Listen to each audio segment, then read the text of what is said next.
damage mga kabraso.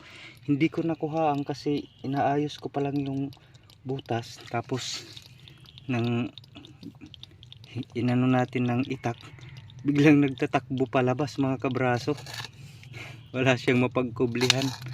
May ano yung katawan niya mga kabraso. Ayan oh, yung tubig lumalabas sa katawan niya kapag sa butas na yan, kapag yan, ay saglit lang, ay nakukubiran niya kasi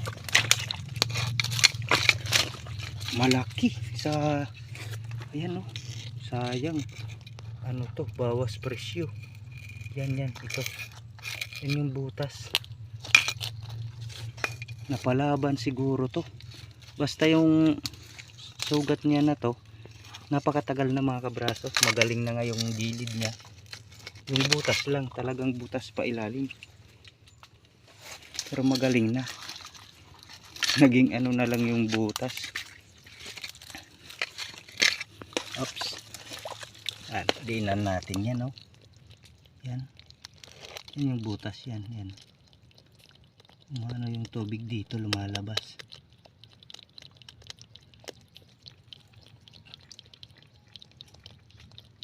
Ito yung mga gilid niya, ito oh. Ito natanggalan ng shell, pero ayan oh, tumigas na lang. Siguro kinagat to, napalaban.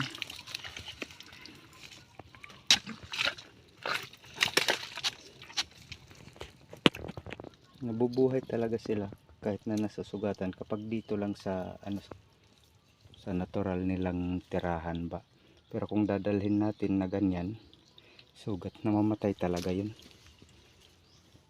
Ayos, tali natin mga kabraso.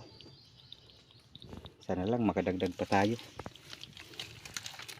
Ito mahigit kalahati na to.